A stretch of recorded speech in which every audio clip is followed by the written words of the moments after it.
the people who are meant to look after you, they're not there. I grew up most of my life not even being hugged, always just being on the outside, even though you're a child and you didn't choose that. But there's a part of you that wants to believe who you are, even though the world is telling you that you're nothing and you're nobody and you're unloved. Boundaries were crossed all the time, and I might get hurt, I might not be hurt, it might make things 10 times worse. And having someone love you or feel love is, I think it's some essence of life. I had body dysmorphia, really struggled with my image for a really long time. I never felt safe in a bond to love that deeply. I choose clean thoughts. I choose not to abuse my body. She looked at me and she said, "You would make an amazing makeup artist." I think that was the first time that I'd ever really heard a compliment. Never underestimate the power of what we say to other people. Those words from that woman were very powerful. Communication needs to be taught in our school system. Words are the greatest weapons. I have a rule in my class, while you're in the mirror, no picking out the things you don't like about yourself. Get out there and try. You're allowed to make mistakes. It's allowed to be ugly. It's allowed to be messy. I'm far from perfect, but I really do love myself. I want to kick straight into what really intrigues me about you, which is when you look back at growing up in 26 foster homes, what do you think that experience gave you that most people just never develop? Extreme diversity, I would say. So usually the way that I see a traditional family is you've got one set of rules, one set of values, and the family follows that. Where I've been exposed to a lot of different value systems, structures, beliefs around the world, or how the world works. So I would say that's been an advantage in my life because I'm not locked into one set of thinking, and it really encouraged me to go out and explore lots of different ways of thinking, different religions, different philosophies, and just having that real openness, because when you're exposed to such diversity and such difference, it really made me think it can't just be one way. So I've seen the good, the bad, the ugly. And that also has given me choice in how I want to show up in the world. That's an interesting perspective because I didn't experience that until I got married. When I got married, it was, wow, in this family, they think this and that, and you get the in-laws. Oh, in this family, they care about furniture. I grew up, it doesn't matter if they eat on the couch, it's no big deal. Yet in this other family, it's like the cardinal sin if you eat on the couch. And it's like all of a sudden you're exposed to these differences. And I just thought my way of growing up was the right way because I'd only ever experienced it one way for the whole 18 years. And it's not, I guess you would have never had that. You would have had so many different sets of rules. And I guess that would be quite a benefit in a lot of ways, like you're saying, because you've been exposed. You would have had to have a lot of choice around what you actually believe rather than just kind of having that forced on you, which I think most people do. Yeah. And so that's one of the highlights of it, I would say.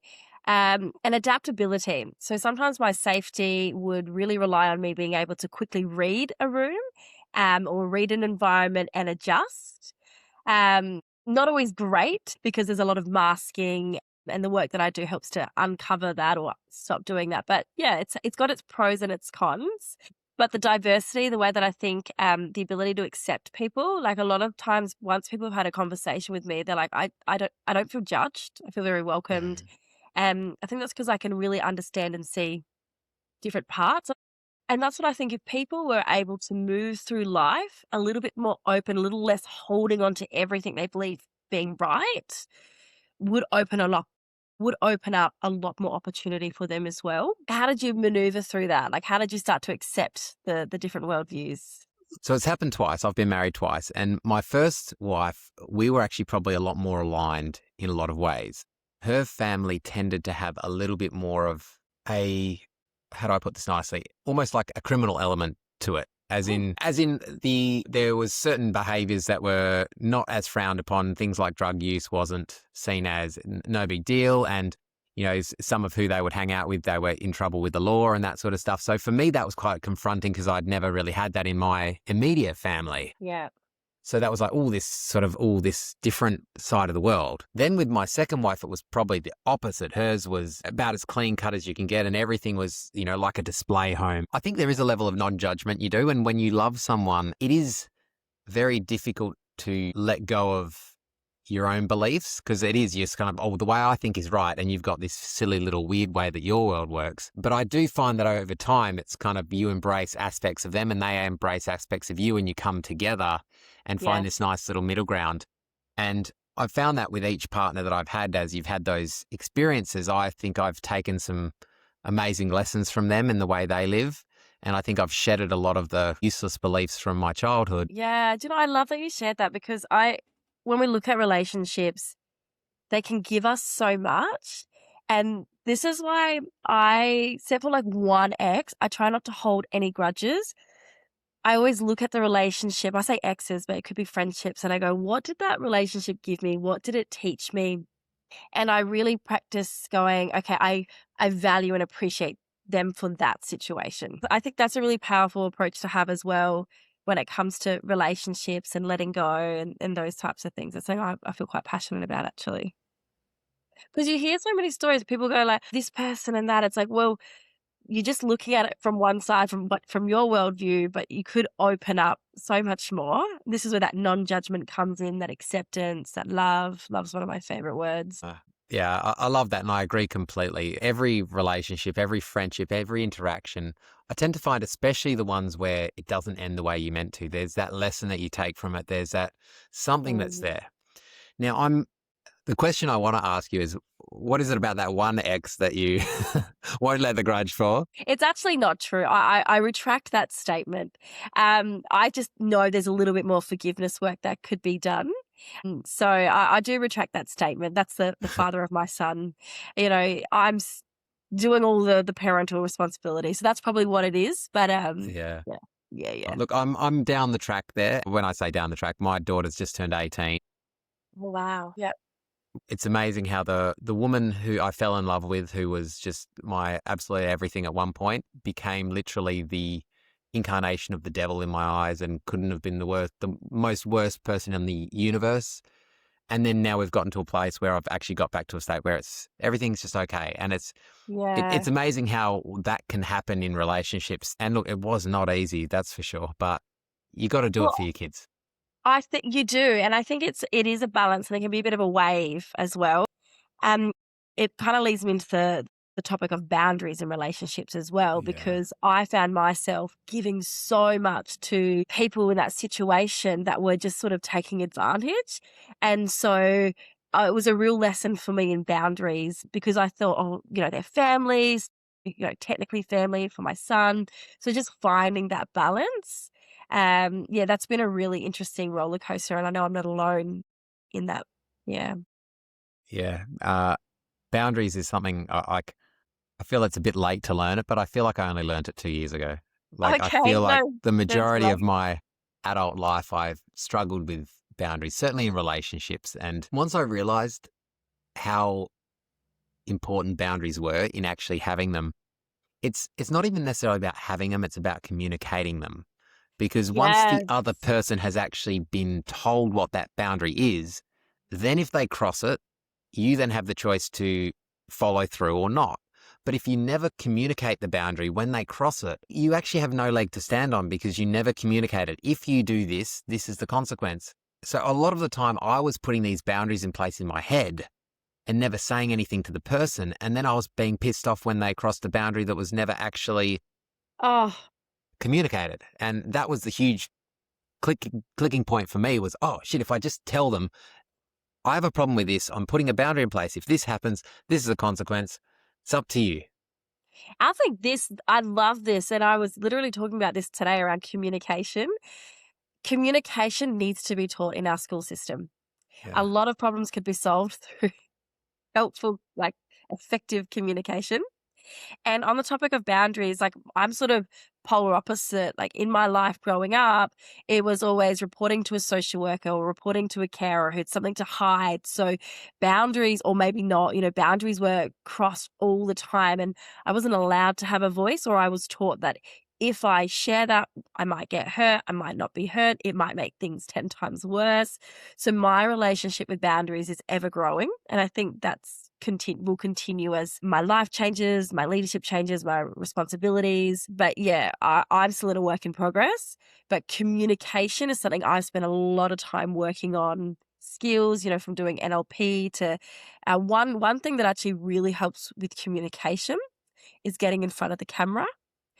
And I say that because it helps you to really stop and articulate and think about what you're trying to say. Lots of different aspects, in marketing, lots of different communication. But yes, you've got to say it, otherwise people have no idea. Yeah, I agree with the camera thing. I've found since jumping in front of the camera, even in these podcasts, you can see how your communication changes so much because you're actually thinking about the words coming out of your mouth rather than just letting the slop just fall out, which is just filled with ums and ers and like just using strange words that you're not giving any thought to. And communication is so incredibly important.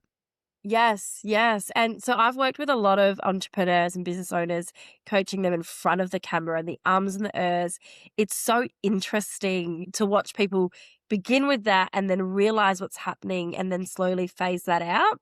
And what I also love about getting in front of the camera, maybe not so much in this conversational style content, but when you're trying to get a clear message from this to this, frameworks.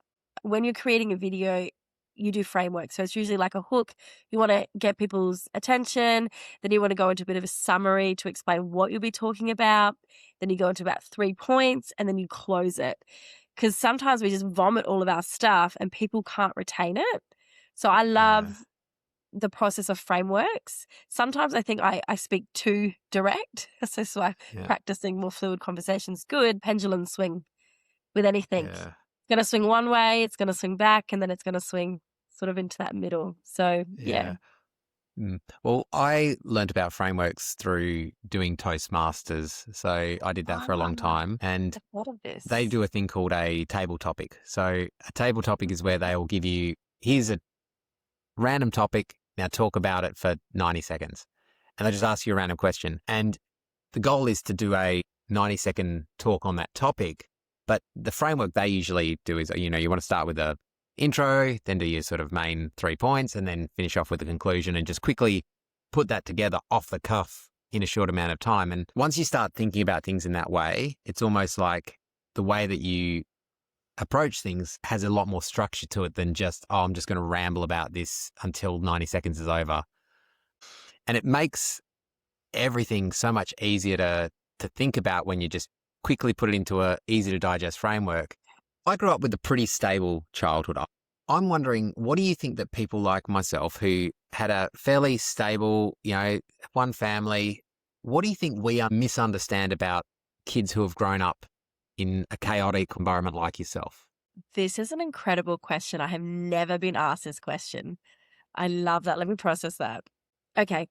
To never know what love feels like or acceptance. So when you grow up in a family, whether it's stable or unstable, but predominantly stable, there is an element of knowing that you've got someone there who cares for you, who loves you.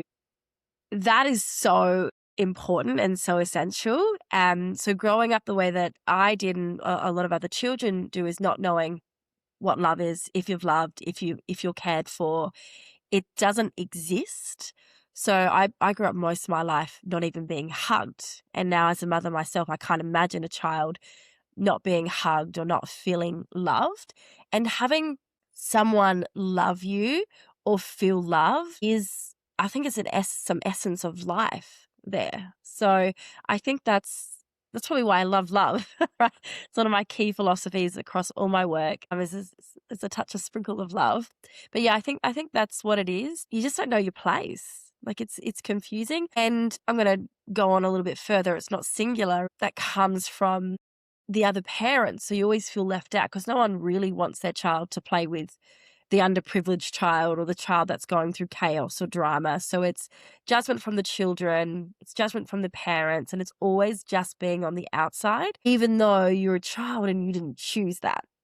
So it's really tough because there's a part of you that wants to believe who you are, even though the world is telling you that you're nothing and you're nobody and you're unloved. And I think unless you've experienced that, it's very hard to internalize it. And I think it's a different feeling of feeling neglected or being bullied. Don't even get me started. I was bullied heavily. It's something much deeper.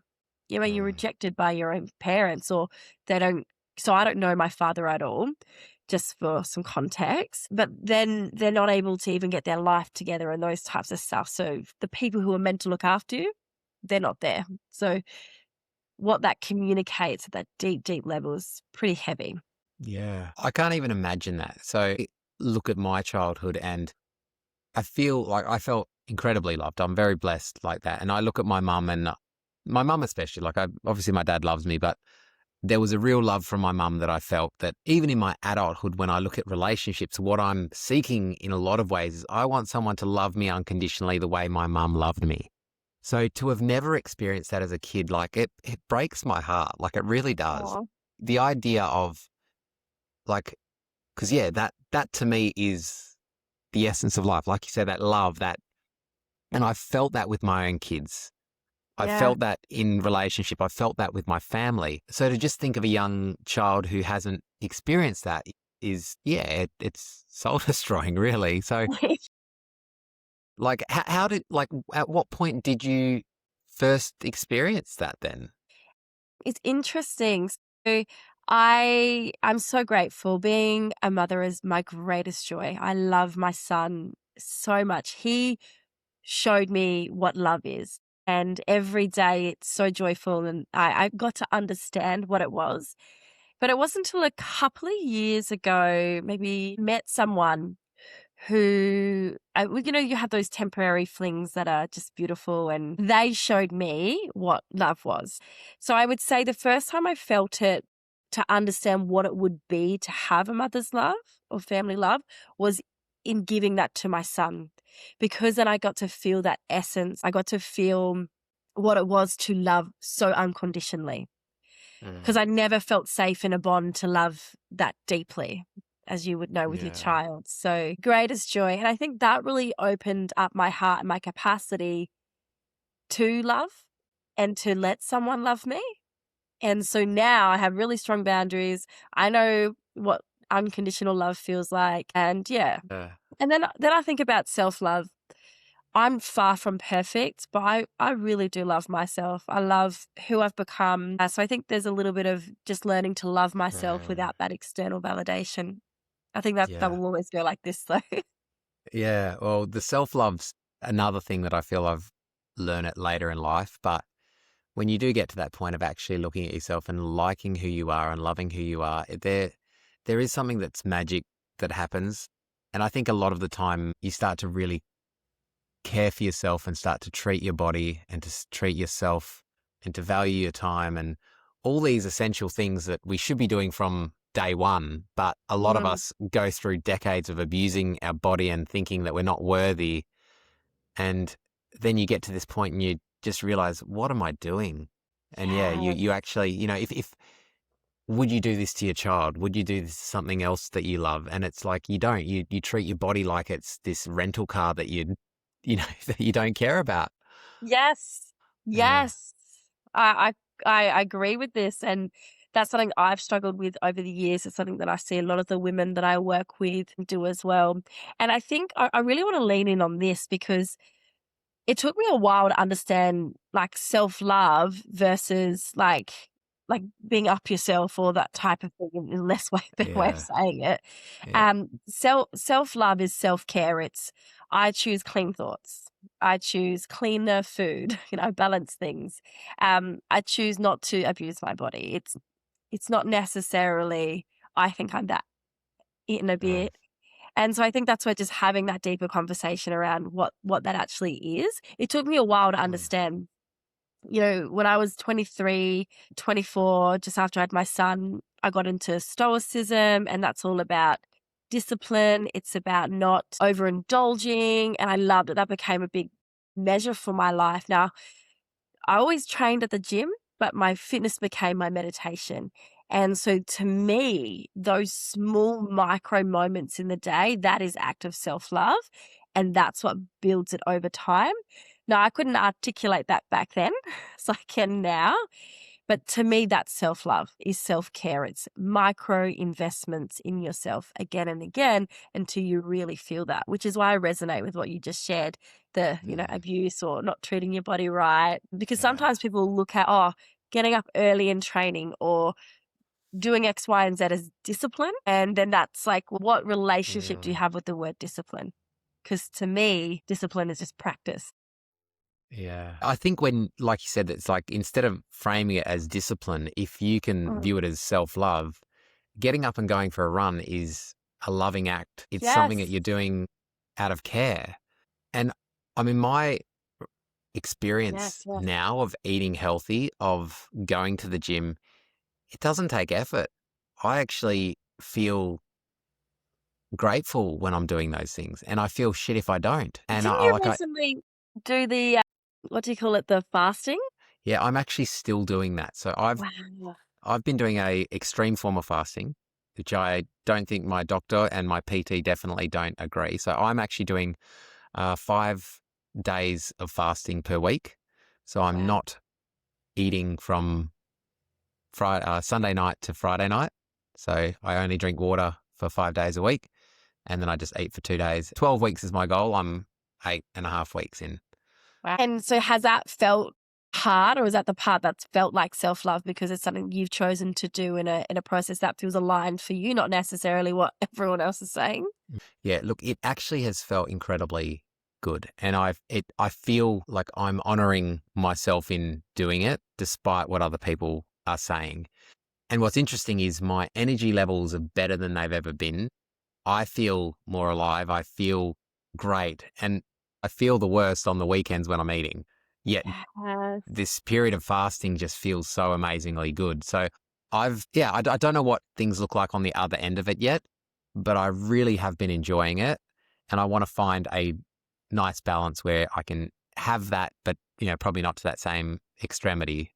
But I do want to just prove to myself that I can follow through for that. And it has been so effortless compared to in the Yeah. past where I couldn't even just not eat KFC if I drove past. You know what I mean? Where now I can not eat anything for I days love upon that for you. days without it causing me a Um, problem. so I used to do a lot of fasting when I was a bit younger, like maybe 25, 26. It worked a treat for my body. And I loved the clarity. I loved seeing also how far I could push the body, never as extreme as 5 days, but, throughout the day. And I trained a lot of Muay Thai, those types of things. Now, with my current load, state of life, whatever's happening, fasting, I've been doing a little bit of it, but it's not been a massive thing. What are your thoughts on the weight loss medication that's out there at the moment? I think it can be really useful in the right situations.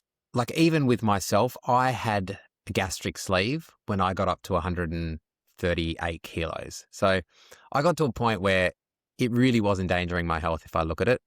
And I tried. I would lose 20 kilos. I would bounce it back on. It'd take me 3 months to lose and then 3 weeks to put it back on. And you do that 5 times and then you get to the point where you're just like, what do I do? Yeah. So I got the gastric sleeve. And while that in a lot of ways I felt was, oh, I'm cheating, I'm doing it the lazy way, I'm a loser, I can't do it on my own. It shrunk my stomach. I couldn't eat as much. And what it did is it made me lose a significant amount of that. From there, I got down to almost 100 kilos. So I lost about 35 kilos Wow. afterwards. But also, I still had all of the same bullshit going on in my brain. I still couldn't control my eating. I still wanted to eat the junk food. I still had really poor fitness habits and all of that. But what was good is that when I was eating healthy, I would lose a little bit of weight. And then when I would break my diet in these instances, it wouldn't all bounce back overnight. So Mm. it was the way I often talk about those gastric sleeves is it's like playing bowling and putting the bumpers up. Oh. So it's like, yes, you're not going to get a strike, but you're not going to get a gutter ball every throw, which is kind of the way my diet was going is, you know what, I'm Yeah. aiming to have a bound diet and it's just gutter ball, gutter ball, gutter ball. Put the bumpers up. Do you know what? If I happen to do a bad throw, at least I'm not going to end up 150 kilos and doing this. Like it's put some, I guess, potential restrictions. It's not going to get me down to a healthy weight or any of that, but by having it up there, it allows me to not get disenchanted with the whole process and thinking I can't do this. So whether I would have got to where I am now if I hadn't done that, I don't know. I think that the weight loss medication may provide a similar level for some people, but I think if it's a permanent thing, I think there's some downsides to it for sure. Yeah. Well, I've never shared this before, but when I was younger, before baby, I used to take weight loss medication to lose weight, the one that heightens your heart. And Yeah. I was obsessed. I had body dysmorphia, really struggled with my image for a really long time. This was very early on in my just coming into adult life. And I really think I did damage to my body back then. It wasn't healthy. And a big part of my message with everyday women, whether it's, weight loss medication or, doing extreme surgeries, Botox and those types of things on the face, is making sure you're doing it for the right reasons. And so I think it's an incredible, like the weight loss medicine's incredible, but I really just, if there was a message I could give to people, is use it for the right reasons and not as a shortcut. Because I think so the reason I'm bringing this up is I'm seeing it come through my classes. A lot of women are talking about it, and I think it can be so valuable, especially around hormone, insulin levels, post COVID, all the stress, like cortisol stress and a cortisol belly is real. I'm only just getting rid of that now. I had to slow my whole life down to do that. And so there's some very real stuff. So I think when it comes to image and self-care, and I did a lot of hypnosis around this. I'm actually a trained hypnotherapist now, and I've done all of the stuff to take it further. When we're doing something, and Tony Robbins talks about this, you can do it in an empowering way or a disempowering way. And so there's healthy ways of using these things, whether it's a gastric sleeve or medication or, cosmetic surgery, or there's disempowering. And I think if we're going to live this life, let's practice doing it in an empowering way, because we will get a much more fulfilled life, a much more better experience. And I know I've done all the yo-yo-yos. I've sat 20 kilos heavier for a long time, but I refuse to do anything this time that is detrimental. Slow and steady, and that sort of compounding effect. It really does come down to that self-love underlying it. So Yeah. if you're going to get a gastric sleeve, or if you're going to do this, if it's coming from a place of really loving yourself and thinking that you're worth it, I think that's where it comes from. It's not coming from a place of, I'm wrong, I'm broken, this is a fix because I need to fix it. It's, like you said, it's that empowering context and that empowering way of looking at it. That's so well articulated. That's incredible. Yes. You've spoken about a moment at 13 years old when somebody complimented your makeup. Why did that moment stick with you? So to answer that, I might give you a little bit of context. So at the time, I'm 13 and I'm living in something called TA, which is transitional accommodation. And so what that is you live in a normal home, 3 bedrooms. Well, it's 4 bedrooms, 3 for 3 children. And then the 4th bedroom is used as an office where the shift workers are hanging out. So I'm living in the home, 2 other children, and then shift workers. So it could be, usually from memory, it's about 5 shift workers. And some mornings you'd wake up and there'd be a stranger because someone was sick. So it was a very interesting time. Some people still give me the creeps. But at this age, and I've just started high school, I've done weird stuff with my hair. I've cut it. I was dyeing it red. I was getting bullied. I was really struggling. I was like, what's life going to be for me? And I remember earlier on in life, I had decided, I looked around, I was like, this isn't my world. I'm just going to have to participate in it until I find a way out. And that was, I couldn't say what age, but it was quite young. And so when I was living in this home, and I believe the lady's name was Tracy, I was opening some presents in the office and it was some makeup. And so I pulled out, it was like a lipstick or a lip liner, and I just was talking to Tracy, the carer, and I was just putting it on my lip. And she looked at me and she said, "You would make an amazing makeup artist." Something along those lines. And I think that was the first time that I'd ever really heard a compliment from someone. And I remember feeling this hope. I was like, oh, that's what I could do. And so I decided that's what I was going to do. And I used to be a tomboy. Like, I was climbing trees, riding horses. I was into dirt bikes, when it was appropriate at foster homes that had access to that. All the dirt. And at that moment, I just turned into like a glamour queen, all the body creams, and that became sort of my anchor. And then at 16 or 15, I did TAFE. And then at 16, I got access to funding to go to a private makeup school. Then I moved in and was living on my own, which was a whole, that we need 3 hours to go through that experience.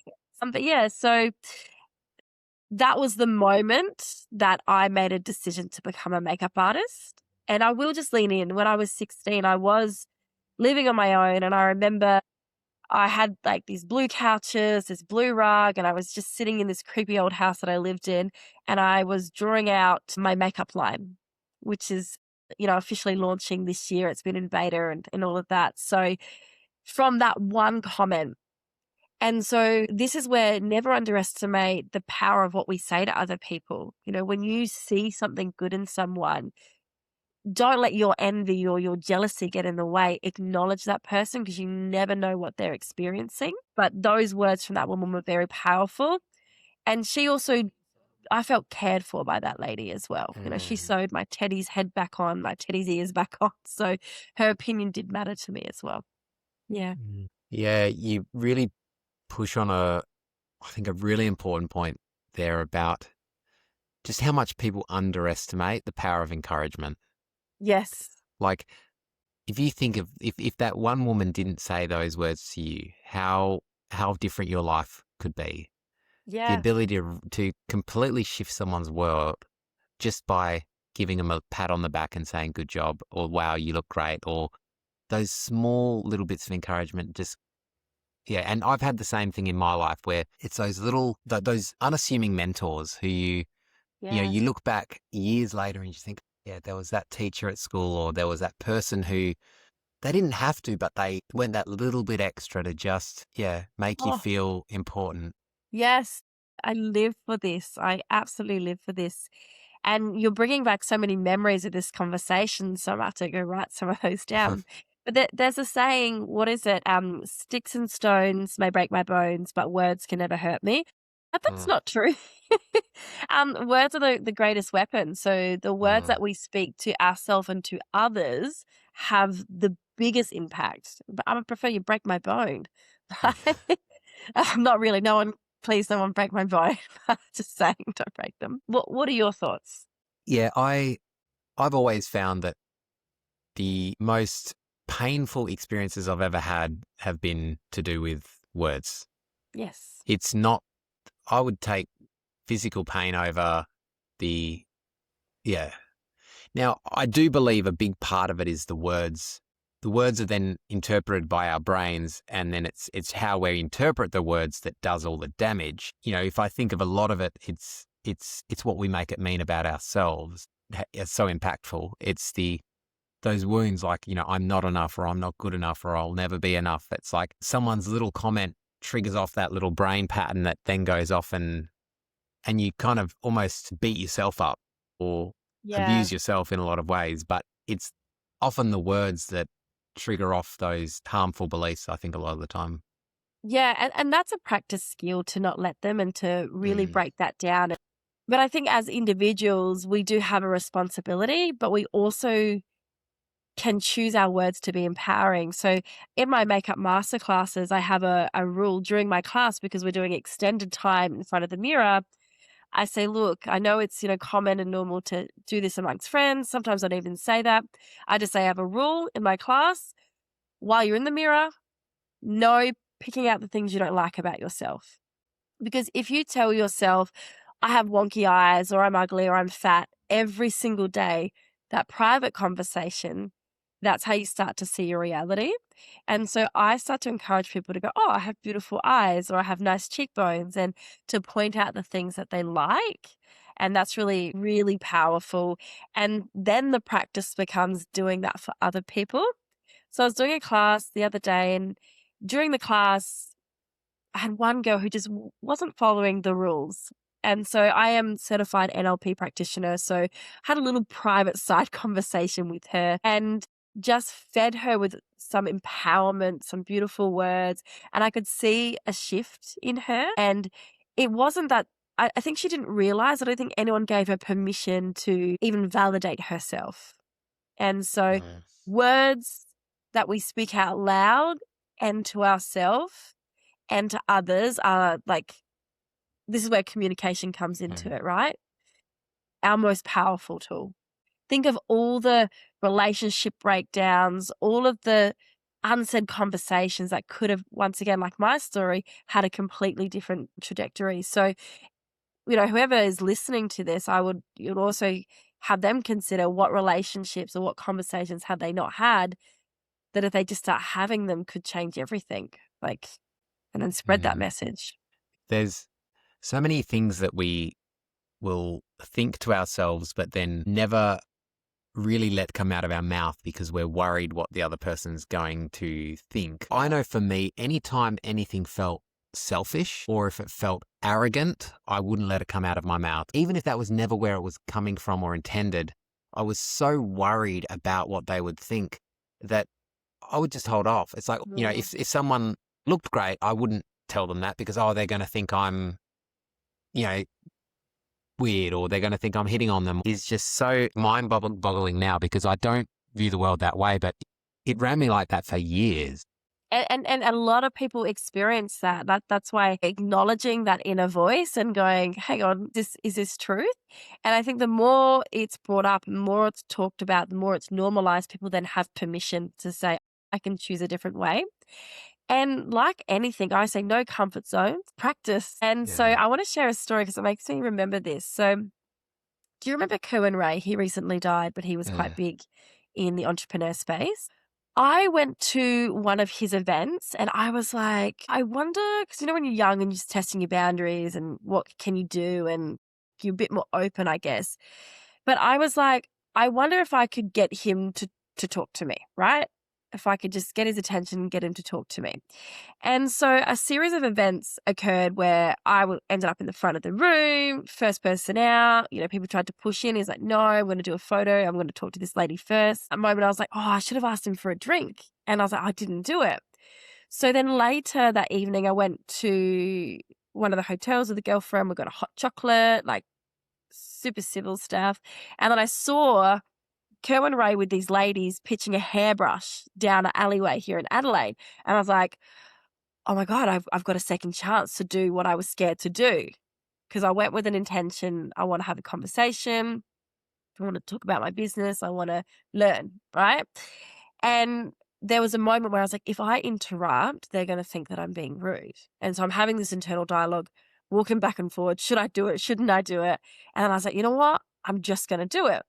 And so I did, and I could see in that moment, I think I rescued him from an uncomfortable situation. And we ended up going to the foyer of the hotel, and we talked for well over an hour about business, life, direction. It was really empowering. And I was like, I did that. But if I had made a choice not to have that conversation or not to step in out of fear, I wouldn't have gone.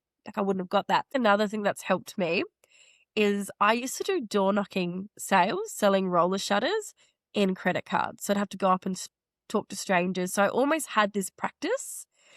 And this is another thing that I really want to share. And I don't know if you've experienced any of this, but making the decision to become a makeup artist, making the decision to talk where I feel uncomfortable doesn't mean that it was easy.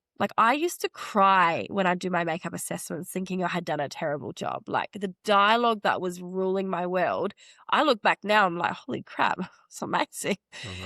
So it's not that it's easy or that it always feels comfortable, but it's the action of deciding to do it. Back to the thing about conversations, if someone's wanting to have you're scared of what they might think, or I know that's not the case for you now, what's the cost of not saying it? Because years can go past.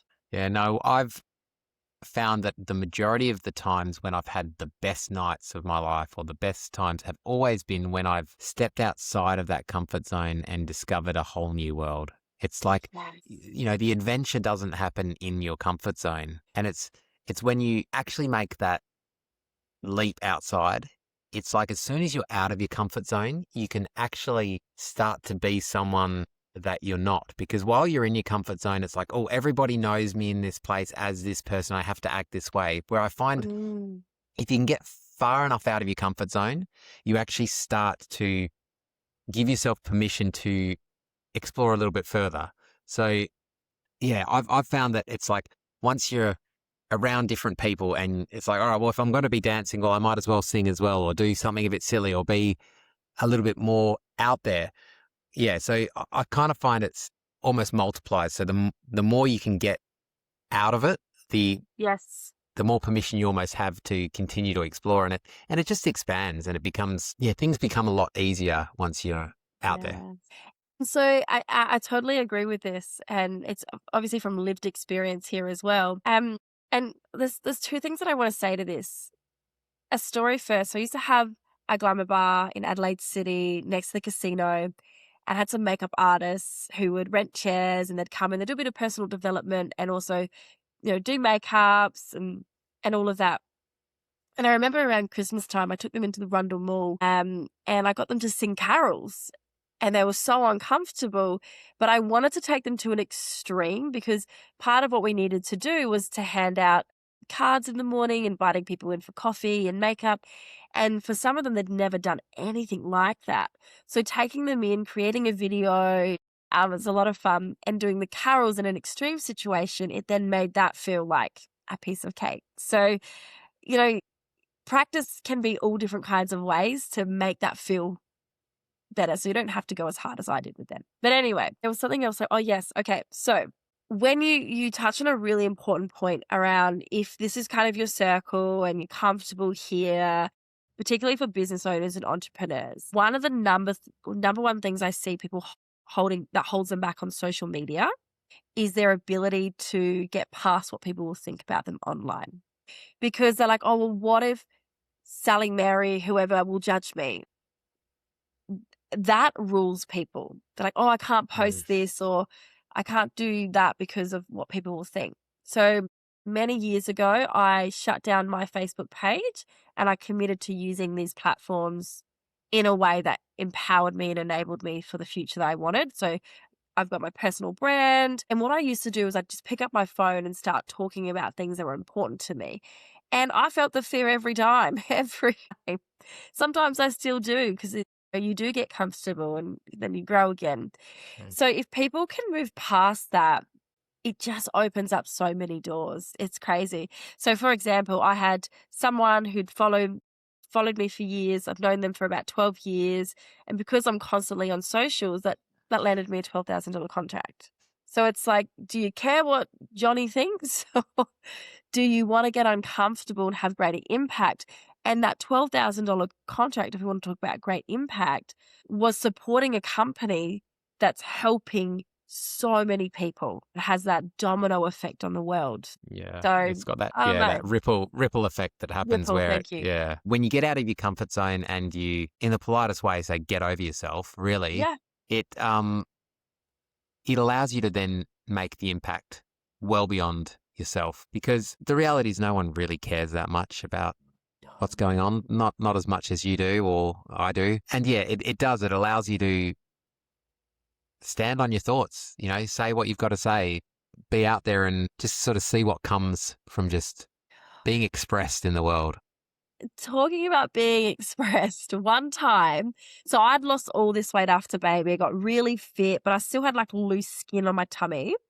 So I had loose skin on my tummy. And then I was like, okay, I'm going to do a nude shoot and I'm going to post it online. I took them down recently because it really didn't feel aligned anymore. But I did this nude shoot and it was like, it went like semi-viral and I had this freak out moment that was very tastefully done. Like I wasn't hanging out or anything like that. It was tastefully done. But that was one of those defining moments where I was like, wow, if I've done that, I can do a lot of stuff. So I have pushed every limit of what's comfortable, what's not. And what that's given me in my life now is the ability to be really fluid and be who I want to be. And I'm very passionate about sharing online. So I'm taking the conversation there for a moment with you. What I've really loved is I get to look back now and see the journey. It has been documented. So I always talk about imperfect action, minimal viable offer, like the whole fake it till you make it. Like get out there and try. You're allowed to make mistakes. It's allowed to be ugly. It's allowed to be messy. In fact, that becomes the most beautiful thing. It's incredible. And it also gives permission for other people. And I like to live my life. I don't know about you. I'm pretty sure we're aligned in this, in a way that shows other people what's possible for them. Yeah, no, it's so true. And every person and their skills, whether that's from communication through to, if you're an artist or anything, like people are interested to see Picasso's first works. Do you know what I mean? Yeah. Like there's something like almost just more raw and real about that starting point. Like I was a graphic designer and I look back on my first, few business cards I did. Like I thought they looked great at the time and I look back now and I just think, oh my God, they look so shocking. But I can look back with them now almost with a sense of fondness because it's like, wow, look at how it's we look at our children's like year one drawings and we put them on our fridge and then we keep them in a file to look back on one day. And it's the same sort of thing. Do you know what I mean? We can do it with ourselves, with our, Yes. our opinions or our ideas. And what an incredible world that we live in, that we have that at our fingertips. Like, Yeah. if you don't want to write a journal, don't worry. Like, just film yourself. It's all there. Yeah. The other day in the car, my son said, Mum, I want to have a conversation with you. Will you invest in my YouTube channel? And I said to him, like, what do you need? And we went into this full conversation. So he said, like, I need $150 to put behind my video so I can get a greater reach. And we went through a whole process. And I remember a few years ago, because he's a hardcore gamer, he wasn't ready. Like, he's so young, I get it. But he was like, oh, no, I don't want to do videos. And then he started having conversations around wanting to sort of get rid of his old videos. So all of his new ones were there. But he's really shown me, Ryan Trahan and what's his name, Mr. Beast. And so one of the most fascinating things about Mr. Beast is actually going back and watching his original videos. So everything that we're doing now, younger generation are watching. So it's not just about us, it's about what possibilities are there for them. Now, I know that goes into a deeper conversation around privacy, et cetera, et cetera. But the essence of it is what's an opportunity for our next generation. It's incredible. Being in the makeup industry and the beauty industry, there's quite a lot of people out there who criticize the beauty industry and they say that it creates insecurity. Now, do you think that's a fair criticism? Yes. That's everything that everyday women stands against. I think there are pockets and we're starting to see more of it, but in essence, the beauty industry is not as empowering as it should be. I've been watching it happen year after year after year. It puts on women's vulnerabilities and it's actually disgusting. So I think everyday women exist to shift and change that. It can be so fun. You can buy all the products, but it shouldn't be, because it has to look this way or I need it for this. And that's why I think we've got such a divide and rarely anything in the middle. You've got your super dolled up and they're all gorgeous. Not speaking, they're all gorgeous. And then you've got women who don't wear a lot because they just don't resonate with the message. The way the beauty industry presents itself, it is robbing women of understanding what their true beauty is because they're trying to conform, they're trying to fit into a certain look instead of going, oh, what's my essence? What was I born with? Like, yeah, deep conversation there. Yes. When I was younger, I had a lot of very staunch views on makeup and thinking it was bad and wrong and this and that. But my second wife was a makeup artist and it really gave me a opening into the power that makeup has in being able to make a woman feel confident. Yes. And confidence is one of those things that it's like a super drug. What it can do for someone is just incredible. How do you see confidence for women and with makeup? Yeah. So when you know how to confidently apply your makeup, once you put it on, you have a physical response in the body. You see yourself differently. And when we see ourselves different and we like it, we feel different, it causes us to take different actions. So confidence is not natural. It's not a given. It's curated over time. It's from doing things that you build your confidence. So makeup is kind of like you said, it's like a superpower. It encourages a woman to feel her best and then she does stuff and that's what builds the confidence. Well, that's what it's been for me and that's what I see happening with the women that I work with and that's really what I focus on and teach as well. Yeah. Yeah. So what's one truth about life that took you years to learn, but now it seems obvious? Oh, yeah, this one. There's Right. no competition. There's no competition. It is you versus you. So I love healthy competition, but the only competition is the competition with yourself. So you can compare, you can compete, but at the end of the day, none of that really matters. It's just with yourself. That's probably, it took me too long to realize that. I don't think I've fully learned that. I think I'm still probably competing with, I guess, people who are at completely different intelligence levels or completely different resources than I have. I see, Elon Musk did this, and all of a sudden I'm comparing myself. I know I shouldn't be competing with that. Like, I should be just comparing myself to, look at the bank statement 12 months ago to now. Has it improved? Like, how, I shouldn't be comparing it against someone else. Yet I still find that feeling of inferiority still kicks in sometimes when you see other people. So logically, I get that lesson, but it's like my body hasn't caught on yet. Yeah. Well, that's a lot of self-talk, right? So for me, like, I literally started on the back foot. So I used to always compare, oh, well, I'm not there yet. I'm not there. Why am I not there? And that was bloody exhausting. So I now go, oh, cool. They've done it. That means I can do it.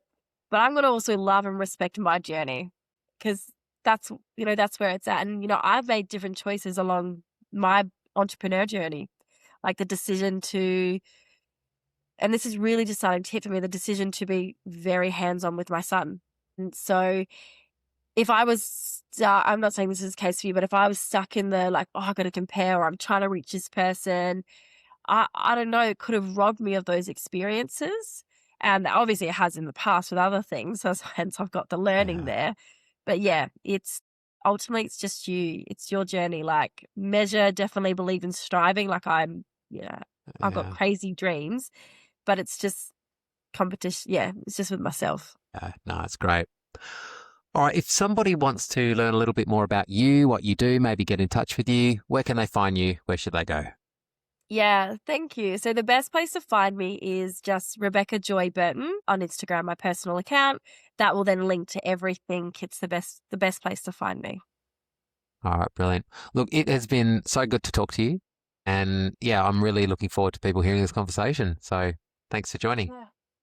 Ben, thanks for sharing your insights, and thank you for having me. This has been really cool. All right.